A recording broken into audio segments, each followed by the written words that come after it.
Hello student. पिछले class में हम लोग पढ़े थे परसेंटेज स्ट्रेंथ का प्रकार, ये weight percentage, volume percentage, weight volume percentage और पीपीएम। इसके साथ साथ हम लोग मोल फ्रैक्शन के विषय में भी पढ़े थे, ठीक है ना। और आज हम लोग पढ़ेंगे ये विलेयता, सोलेबिलिटी क्या है। ये किसी विलायक के निश्चित मात्रा में किसी ठोस पदार्थ अथवा विलेय की वह मात्रा जो उस विलयन को संतृप्त कर दे, उसको उसका विलेयता कहा जाता है। अर्थात मेरे कहने का मतलब दिए गए तापक्रम या निश्चित तापक्रम पर किसी विलायक के निश्चित मात्रा में विलेय की घुले हुए वह मात्रा जो उस विलयन को सैचुरेटेड कर दे, संतृप्त कर दे, विलेयता कहलाता है। हम लोग इसको इस तरह से लिखेंगे, किसी निश्चित ताप पर किसी विलायक के 100 ग्राम में घुले हुए विलेय की वह मात्रा जो विलयन को सैचुरेटेड मतलब संतृप्त कर दे, उसको विलेयता कहा जाता है। विलेयता बराबर होता है विलेय की मात्रा गुना 100 बटा विलायक का मात्रा, ठीक है ना। और किसी संतृप्त विलयन में विलेय की जो सांद्रण होता है वो मैक्सिमम होता है, महत्तम होता है, ठीक है ना। और किसी पदार्थ की विलेयता निम्नलिखित बातों पर निर्भर करती है। विलेयता को प्रभावित करने वाले फैक्टर्स, प्रभावित करने वाले कारक में पहला है नेचर ऑफ सॉल्वेंट मतलब विलायक की प्रकृति, दूसरा है नेचर ऑफ सॉलिड विलेय की प्रकृति, टेम्परेचर मीन्स ताप और प्रेशर मीन्स दाब। मतलब किसी निश्चित ताप पर किसी विलायक के 100 ग्राम में घुले हुए विलेय की वह मात्रा जो विलयन को संतृप्त कर देता है, उसको विलेयता कहा जाता है। और संतृप्त विलयन में विलेय की मात्रा जो है, विलेय की जो सांद्रण होता है वो महत्तम होता है। और किसी ठोस पदार्थ की विलेयता को मुख्य रूप से चार फैक्टर प्रभावित करेंगे: nature of solvent, nature of solid, temperature, pressure. अब नेचर ऑफ सॉल्वेंट विलायक की प्रकृति को कहते हैं। विलायक की प्रकृति किस तरह से प्रभावित करेंगे? तो जनरली क्या है कि सभी द्रव पदार्थ में सभी तरह के ठोस पदार्थ नहीं घुलते हैं। मतलब मेरे कहने मतलब सभी विलायक में, है ना, सभी तरह के विलेय पदार्थ नहीं घुलते हैं। जैसे ये जल जैसे विलायक में ये चीनी और नमक जैसे विलेय पदार्थ तो आसानी से घुल जाते हैं, किंतु ये चीनी नमक कार्बनिक विलायक में नहीं घुलता है ना। चाहे ये कह सकते हैं कि ये नेफ्थलीन है, एंथ्रासीन है, जो जल में तो नहीं घुलता है लेकिन कार्बनिक विलायक में घुल जाता है, ठीक है ना। मेरे कहने का मतलब कि ये अकार्बनिक विलेय पदार्थ जो होंगे, मतलब इनऑर्गेनिक विलेय जो होंगे, वह वाटर जैसे सॉल्वेंट में विलायक में तो घुलते हैं, किंतु ये कार्बनिक विलायक में नहीं घुलते हैं, ठीक। इसी तरह से ये नेचर ऑफ सॉलिड विलेय की प्रकृति है। इसमें भी हम लोग ये मतलब देखते क्या है कि ये जितने भी विलेय जो हैं वह प्रत्येक तरह के विलायक में ये सोलेबल नहीं है, घुलते नहीं है। जैसे उसी तरह से ये नमक और ग्लूकोज जैसे विलेय जो है वह जल में आसानी से घुल जाते हैं, किंतु एंथ्रासीन है, नेफ्थलीन है, फिनॉल है, ये सभी जो है जल में नहीं घुलते हैं। तो हम कह सकते हैं कि किसी ठोस पदार्थ की विलयता को उसकी प्रकृति भी प्रभावित करते हैं। और ये तीसरा है आपका ताप, टेम्परेचर। ताप क्या है? किसी द्रव विलायक में किसी ठोस पदार्थ की विलयता को ताप भी प्रभावित करता है। जनरली ताप को बढ़ाने से किसी ठोस पदार्थ की विलयता जो है लिक्विड में, द्रव में बढ़ जाता है, ठीक है ना। और चौथा है आपका प्रेशर, दाब है। दाब जो है, दाब भी आपको विलयता को प्रभावित करता है, लेकिन द्रव में जो है से ठोस पदार्थ की विलयता पर आपका दाब का कोई प्रभाव नहीं पड़ता है, ठीक है ना। दाब को बढ़ाने से किसी ठोस पदार्थ की विलयता लिक्विड जैसे सॉल्वेंट में, मतलब द्रव जैसे सॉल्वेंट में आपका ये प्रभावित नहीं होता है, मतलब दाब का प्रभाव नहीं पड़ता है ठोस विलय के लिए, लेकिन गैसियस विलय के लिए जो है से प्रभावित होता है। मतलब अगर ये विलायक द्रव हो और विलय कोई गैस हो तो ऐसी स्थिति में प्रेशर को बढ़ाने या घटाने से उसकी विलयता को प्रभावित होते हैं। तो इस तरह से हम लोग पढ़े विलयता और विलयता को प्रभावित करने वाले कारक। तो विलयता क्या है? किसी निश्चित ताप पर विलायक के 100 ग्राम में घुले हुए विलय की वह मात्रा जो विलयन को संतृप्त कर दे उसको विलयता कहेंगे। विलयता को प्रभावित करने वाले कारक आपका विलय की प्रकृति, ताप एवं दाब है।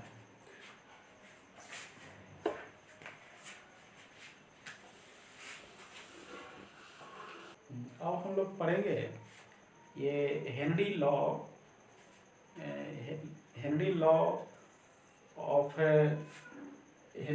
फॉर सोलेबिलिटी ऑफ गैसेस, मतलब गैसों की विलयता के लिए हेनरी का नियम, जो इस चैप्टर में बहुत ही इम्पोर्टेंट है, कई सारे एग्जाम में पूछे हुए हैं, इसलिए इसको हम लोग निश्चित रूप से पढ़ेंगे और इसको हम याद करेंगे।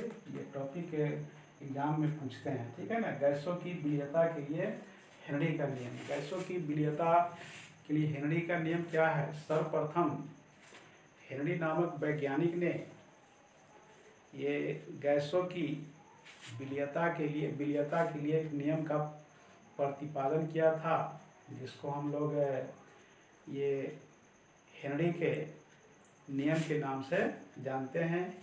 हेनरी के अनुसार दिए गए ताप क्रम पर, मतलब गिवन टेम्परेचर पर किसी द्रव में गैस की विलयता जो होती है, किसी द्रव में गैस की विलयता उसके आंशिक दाब के समानुपाती होता है। मतलब मेरे कहने का मतलब कि ये गैसीय पदार्थ की विलयता, गैसीय पदार्थ की द्रव में विलयता उसके पार्शियल प्रेशर के समानुपाती होंगे। मतलब दाब को बढ़ाएंगे तो विलयता बढ़ेगा, दाब को घटाएंगे तो विलयता घटेगा।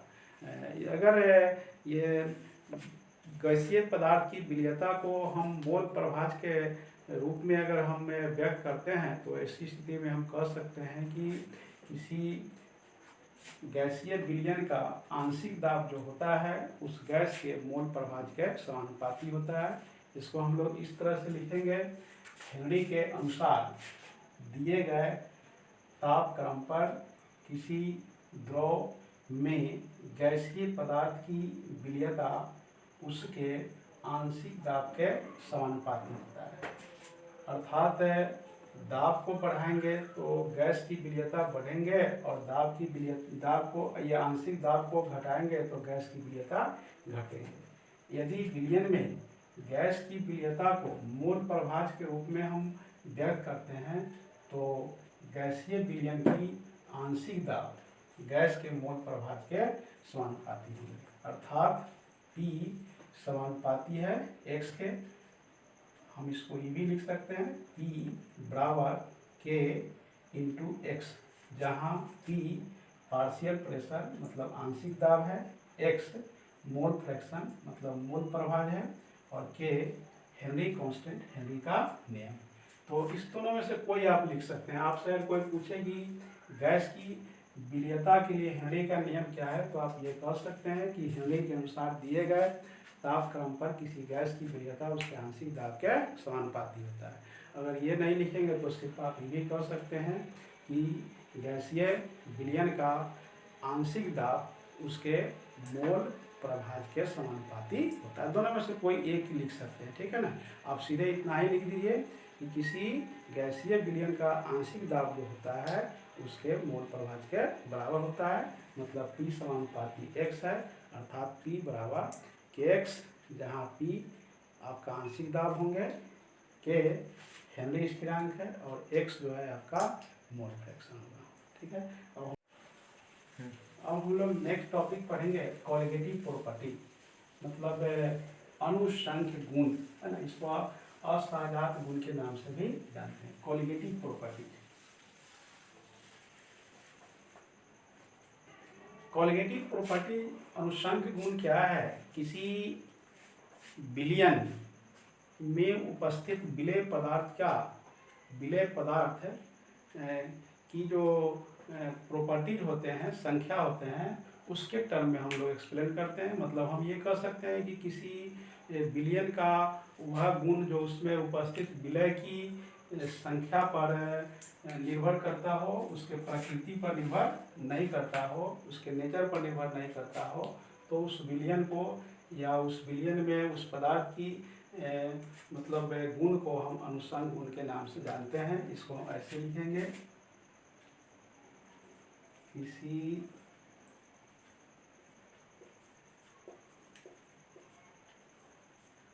विलयन का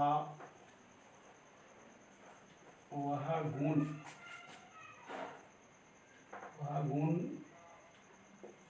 जो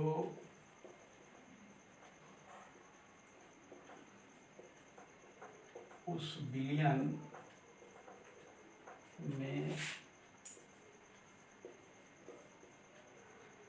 घुले हुए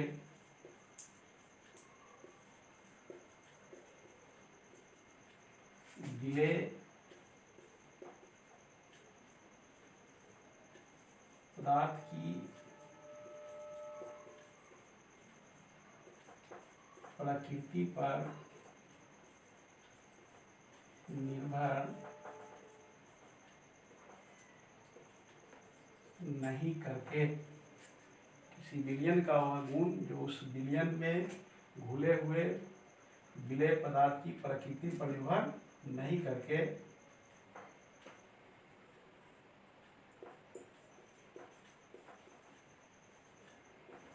विलेय की संख्या अथवा मात्रा, विलेय की संख्या अथवा मात्रा पर निर्भर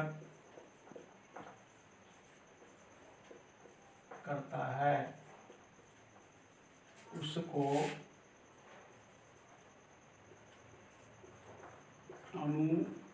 अनुसंख्य गुण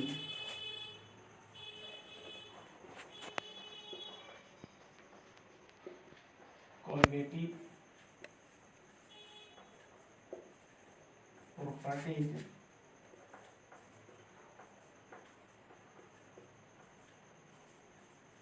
कहा जाता है। किसी विलयन का वह गुण जो उस विलयन में घुले हुए विलेय पदार्थ की प्रकृति पर निर्भर नहीं करके विलेय की संख्या अथवा मात्रा पर निर्भर करता है, उसको हम अनुसंग गुण कॉलिगेटिव प्रॉपर्टीज के नाम से जानते हैं, कॉलिगेटिव प्रॉपर्टीज कहा जाता है, जो निम्नलिखित है।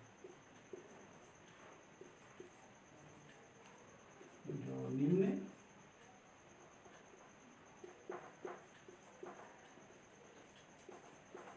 लिखित है, नंबर 1 लिखिएगा,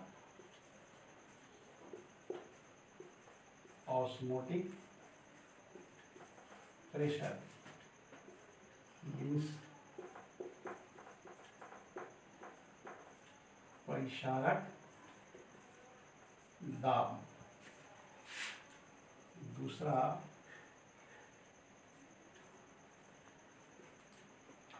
लोअरिंग ऑफ वेपर प्रेशर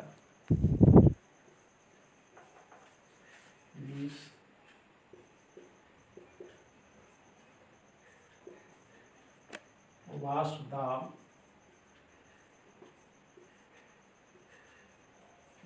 अवनमन। तीसरा है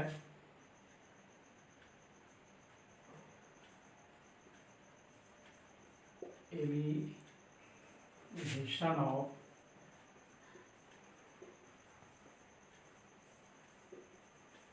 बॉइलिंग पॉइंट, मीन्स क्वथनांक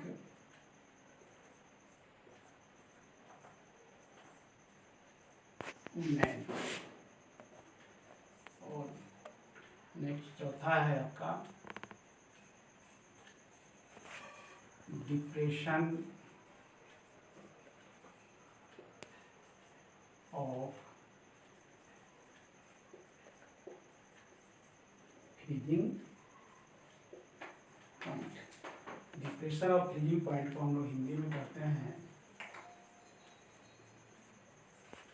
हिमांक अवनमन। हिमांक अवनमन, ये सभी जो टर्म है, osmotic pressure, lowering of vapour pressure, elevation of boiling point, depression of freezing point, ये सभी जो है से कोलिगेटिव प्रॉपर्टीज है। इन सब के विषय में हम लोग एक एक करके पढ़ेंगे, ठीक है ना। आपसे कोई पूछे कोलिगेटिव प्रॉपर्टी क्या है, अनुषंग गुण क्या है, तो आप कहेंगे किसी विलयन का वह गुण जो उसमें उपस्थित विलय की प्रकृति पर न निर्भर करके उसकी मात्रा या संख्या पर, नंबर पर निर्भर करता है, उसको कोलिगेटिव प्रॉपर्टीज कहेंगे, ठीक है ना। और कोलिगेटिव प्रॉपर्टीज को एक्सप्लेन करने वाले, बतलाने वाले टर्म जो है आपका ऑस्मोटिक प्रेशर है, lowering of vapour pressure, elevation of boiling point है, डिप्रेशन ऑफ फ्रीजिंग पॉइंट है। इन सबको हम लोग डिटेल से एक एक करके पढ़ेंगे, ठीक है ना। तो आज भर के लिए जो है हम लोग जो है इतना ही पढ़ेंगे। हम लोग आगे जो है नेक्स्ट वीडियो में पढ़ेंगे, ठीक।